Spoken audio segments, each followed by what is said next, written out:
Hi అండి, welcome back to my channel. ఈరోజు మన వీడియో వచ్చేసి గుల్లగా క్రిస్పీగా ఇలా చిన్న చెగోడల్ని ఎలా చేసుకోవాలో చూపించబోతున్నాను.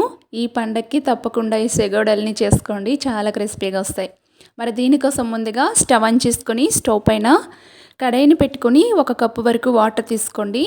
ఇందులోకి మీ రుచికి సరిపడే సాల్ట్ తీసుకోండి, చిటికెడు పసుపు, 1 టేబుల్ స్పూన్ వరకు కారం తీసుకోండి. సో కొంచెం కారంగా ఉంటే బాగుంటుంది కదా, అలా అని చెప్పేసి 1 టేబుల్ స్పూన్ కారం, వామండి 1 టేబుల్ స్పూన్ వరకు వేసుకొని ఇలా రోలింగ్ బాయిల్ అవ్వాలి. సో ఇలా అయిన తర్వాత ఇప్పుడు ఒకసారి టేస్ట్ చేసుకోండి. మీరు వేసుకునే సాల్ట్ అనేది సరిపోయిందో లేదో ఒకసారి చెక్ చేసుకోండి. చాలకపోతే ఇప్పుడే వేసుకోవచ్చు. నెక్స్ట్ వచ్చేసి 1 కప్పు వరకు బియ్యం పిండి తీసుకోండి, పొడి బియ్యం పిండి. నేను మార్కెట్లో దొరికే బియ్యం పిండే తీసుకున్నాను. ఇప్పుడు 4 టేబుల్ స్పూన్ల శనగపిండి వేసానండి. సో మీ దగ్గర శనగపిండి అవైలబుల్ లేకపోతే మైదా పిండి వేసుకోండి. మైదా పిండి ఇంకా బియ్యం పిండితో చాలా క్రిస్పీగా టేస్టీగా వస్తాయి. సో శనగపిండి అయితే నేను యూజ్ చేశాను అనమాట. నెక్స్ట్ వచ్చేసి దీన్ని ఇలా స్టవ్ని లో ఫ్లేమ్లో పెట్టుకొని ఈ విధంగా మిక్స్ చేసేసుకోవాలి, రెండు చక్కగా మిక్స్ అయ్యేటట్టుగా. ఇలా చేసుకున్న తర్వాత మూత పెట్టేసి ఒక హాఫ్ అన్ అవర్ పాటు అట్లనే వదిలేయాలన్నమాట. హాఫ్ అన్ అవర్ అయిన తర్వాత ఇప్పుడు మనం తీసుకొని ఒక ప్లేట్లోకి దీన్ని ట్రాన్స్ఫర్ చేద్దాము. సో ఇలా ఉండేటప్పుడు మనము బాగా చపాతీ ముద్దలాగా చేతితో బాగా ఒత్తుకుంటూ కలుపుకుంటాం అనమాట. చేతికి కొంచెం తడి అప్లై చేసేసుకోండి, కొంచెం చల్లనీటిలో చేయి పెట్టేసుకొని ఈ విధంగా ముద్దలాగా ఫామ్ అయ్యేంత వరకు కూడా చపాతీ పిండిలాగా కలుపుకోవాలన్నమాట. నేను వీడియో క్లిప్లో చూపిస్తున్న విధంగా ఇలా కలిపేసుకోండి. ఇలా చేతికితో ఇక్కడ ఇలా ప్రెస్ చేసుకుంటూ కలపడం వల్ల చాలా సాఫ్ట్గా వస్తుందన్నమాట పిండి ముద్ద. చాలా సాఫ్ట్గా పిండి ముద్ద కలుపుకునేటప్పుడే మనకి చెగోడీలు కూడా చాలా బాగా వస్తాయి.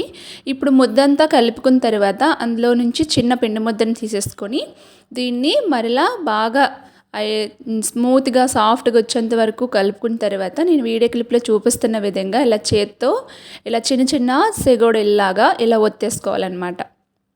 చాలా ఈజీ అండి, ఎవరైనా చేసేస్తారు. చిన్న పిల్లల నుంచి పెద్దవాళ్ళ వరకు వంట రాని వాళ్ళు కూడా ఈ చెగోడీలు చేసేస్తారు. అంత ఈజీ అనమాట. ప్రాసెస్ కూడా చాలా చాలా ఈజీ. కొంచెం చెగోడీలు వత్తడం కొంచెం టైం పడుతుంది అంతే, చాలా ఈజీగా చేసేయచ్చు. సో మరి చూసారు కదా, అన్ని చెగోడీలని ఇలా ఒత్తేసుకొని నేను తీసుకున్నాను అనమాట. ఇప్పుడు వీటిని పక్కన పెట్టేద్దాము. ఇప్పుడు స్టవ్ ఆన్ చేసుకొని స్టవ్ పైన ట్రీఫైకి సరిపడే ఆయిల్ని పెట్టేసుకొని ఆయిల్ బాగా హీట్గా ఉందా లేదా ఒకసారి చెక్ చేసుకుందాము. చిన్న పిండి ముద్దను వేసుకొని ఆయిల్ అయితే హీట్ ఎక్కిందండి. ఇప్పుడు మనం 1 బై 1 మనం చేసుకునే చెగోడీలని ఆయిల్లోకి ఇలా వేసుకోవటమే. సో అన్నీ కొంచెం ఎన్ని పడితే అన్నీ వేసుకోండి. ఇలా వేసుకున్న తర్వాత ఇప్పుడు చక్కగా దీన్ని ఫ్రై చేసుకోవాలి. స్టవ్ని మీడియం ఫ్లేమ్లో పెట్టుకొని రెండు వైపులు కూడా క్రిస్పీగా వచ్చేంత వరకు కూడా ఫ్రై చేసుకోండి. సో ఎలా ఫ్రై అయ్యాయి ఇది తెలుసుకోవటం కోసం మనకి ఇక్కడ ఆయిల్ బబుల్స్ అనేవి వస్తున్నాయి కదా, బొడగలు లాంటివి, అలా రాకుండా అవి ఆగిపోయాయంటే ఇవి చక్కగా ఫ్రై అయినట్టు అనమాట. క్రిస్పీగా ఫ్రై చేసుకోండి. కొంచెం కలర్ చేంజ్ అయినా పర్లేదు, చాలా క్రిస్పీగా ఫ్రై చేసుకోండి.